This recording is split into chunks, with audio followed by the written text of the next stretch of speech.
What if the greatest mistake you've ever made was believing that you are the one thinking your thoughts? It sounds unbelievable. After all, every day we say, my thoughts, my mind, my worries, my memories. It feels so obvious that there is someone inside us producing every thought. But before you accept that, try a simple experiment. For the next few seconds, don't create a single thought. Just wait. Soon, a thought appears. Perhaps it reminds you of work. Perhaps it recalls an old memory. Perhaps it simply says, nothing is happening. Now ask yourself, did you choose that thought before it appeared? Or did it simply arrive? This simple question lies at the heart of one of the most profound conversations in the history of Advaita Vedanta. King Janaka was not an ordinary ruler. Despite living amidst wealth and power, his deepest desire was to understand the nature of the self.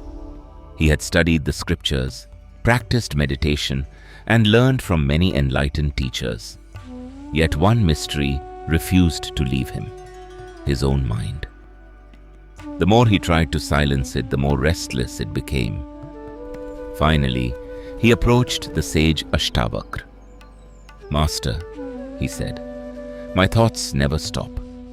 They carry me into memories of the past and dreams of the future. I have tried to quiet the mind, but the harder I try, the louder it becomes. How can I become free from this endless stream of thinking?" Ashtavakra listened patiently. Then, instead of answering, he asked a question. "Who told you that thoughts are the problem?" Janak was taken aback. "Are they not?" The sage shook his head. "The mind exists to think, just as the eyes exist to see and the ears exist to hear. Why declare war on a faculty that is simply doing its job?" Janak had never looked at it that way. For years he had believed that spiritual progress meant reaching a state where no thoughts remained. Ashtavakra continued, "If every thought filled you with joy instead of anxiety, would you still want them to stop?" Janak smiled. "No." "Then the problem cannot be thinking itself." The sage leaned closer. "Tell me honestly, did you create your last thought?" Janak closed his eyes. He waited. A memory appeared, then an unfinished responsibility, then an image from his childhood. When he opened his eyes, he answered, "No, they came on their own." Exactly. Thoughts appear just as sounds reach your ears or fragrances reach your nose. They arise naturally. Then Ashtavakra asked the question that changed everything. If thoughts appear by themselves, why do you immediately call them my thoughts? Janak searched within.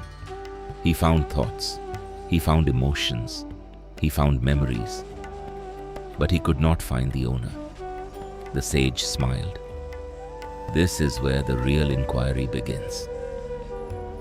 You have spent your whole life trying to control thoughts without first asking whether there is truly a thinker behind them. Then he pointed toward the open sky. Birds fly across the sky every day. The sky does not chase them away, nor does it hold on to them. They come and they go. So it is with thoughts. They arise. They remain for a while. They disappear. The real mystery is not the movement of thought. The real mystery is the one who claims ownership. Janak felt something shift within him. Perhaps the question was never, "How do I stop thinking?" Perhaps the real question had always been, "Who is the thinker?" The question refused to leave him. Who is the thinker? Ashtavakra did not ask him to believe anything. Instead, he invited him to investigate through direct experience. "Close your eyes," the sage said, "and simply watch." Janak obeyed. A memory appeared, then a plan for tomorrow. A moment later came a fear, followed by the hope that one day he would become enlightened. Thoughts continued to rise and fall like waves upon the ocean. After a few minutes, Janak opened his eyes. "I can clearly see the thoughts," he said, "but I still feel that I am the one thinking them." Ashtavakra smiled. "Look more carefully. When a thought appears, another thought quietly follows it." The king listened. The first thought may be, "I must finish this work." The second says, "I am thinking." Then another appears, "I should stop these thoughts." And another declares, "I am observing my mind." The sage paused. "Do you notice something? They are all thoughts. Even the one that says, 'I am thinking,' is itself another thought." Janak became completely still. He had never questioned the one thought that claimed to be the owner of all the others. Ashtavakra continued, "You have spent your life searching for the thinker. But whenever you look, what do you actually find?" Janak searched within once more. He found memories, desires, fear, hope, pleasure, pain. But nowhere could he find a separate thinker. There was only an endless flow of thoughts. The sage nodded. "There is thinking. But can you actually find a thinker apart from the thoughts?" The question dissolved years of assumptions. Then Ashtavakra revealed something even deeper. The one trying to control the mind is also a thought. Janak looked surprised. "You mean the controller is not real? Investigate it yourself." Whenever you say, "I must control my mind," notice what has happened. A thought has declared itself to be the controller. And then that thought begins fighting other thoughts. The sage picked up a small stick and drew a circle in the sand. Imagine a whirlpool in a river trying to stop the river from flowing. Can it? No, Janak replied. It is itself part of the river, as the controller is part of thought. One thought can never permanently control another. It can only create more thinking. For the first time, Janak understood why years of struggle had brought so little peace. Every effort to silence the mind had come from the mind itself. Ashtavakra continued, "This is also how suffering begins. A fearful thought appears. By itself, it is only a passing event. But then another thought says, 'This is my fear.' An angry thought appears. Then comes my anger. A painful memory appears. Then comes my past. The moment ownership appears, resistance begins. You cling to pleasant thoughts. You fight painful thoughts. And the mind becomes divided against itself." The sage became silent. Then he spoke one sentence that Janak would never forget. "The problem is not thought. The problem is the belief that thought is you."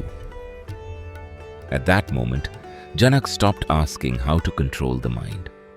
A far deeper question had taken its place. If I am not the thinker, then who am I? Part 3. Janak closed his eyes one final time. This time he made no effort to stop his thoughts. He did not welcome them. He did not reject them. He simply allowed them to appear. A memory came.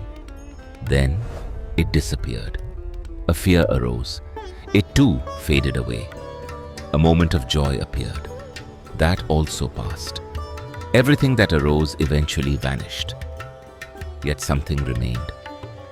After a long silence, Janak asked, "If thoughts come and go, and even the feeling, 'I am thinking,' is only another thought, what never changes?" Ashtavakra answered, "That is what you truly are." He pointed toward a mirror. A mirror reflects countless faces, yet it never becomes any of them. When the reflections disappear, the mirror remains exactly as it was. So it is with awareness. It knows every thought without becoming any thought.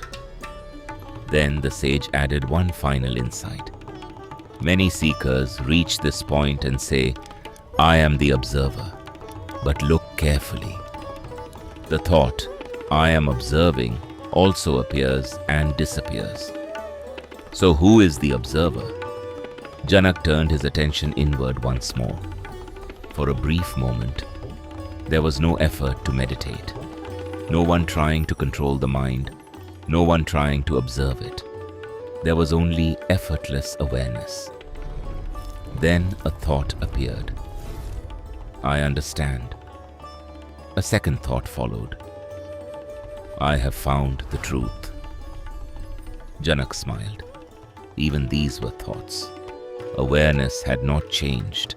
It had simply illuminated them, just as it illuminated every other experience. At that moment, the search came to an end. Not because the mind had stopped thinking, but because the illusion of a separate thinker had dissolved. Ashtavakra spoke gently. Freedom is not the absence of thought. Freedom is the absence of false identification. The mind will continue to think whenever thinking is needed. It will remember. It will imagine. It will solve problems. There is nothing wrong with that. A servant becomes a problem only when it begins pretending to be the master. Janak finally understood. All these years he had been fighting the wrong battle. He believed peace would come when thoughts disappeared. Instead, peace appeared the moment he stopped mistaking thoughts for himself. The forest grew silent. Nothing more needed to be said. The teaching now belonged to direct experience. And the same invitation is before you. The next time a thought appears, don't try to stop it. Instead, become curious. Ask yourself, did I choose this thought before it appeared? Then ask an even deeper question. Can I find the thinker apart from the thought that claims to be thinking? Don't answer from memory. Don't answer from philosophy. Simply observe. If another thought says, I am the thinker, look again. Isn't that also just another thought? Remain with this inquiry, not to reach a new belief, but to see what has always been present. Perhaps thoughts were never the prison. Perhaps the prison was the belief that every thought belonged to you. The ancient sages pointed to a freedom that does not depend on a silent mind, a freedom that is present even while thoughts arise.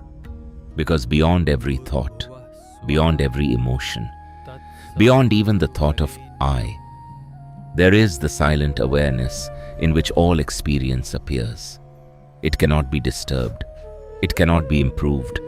It has been with you since before your first memory.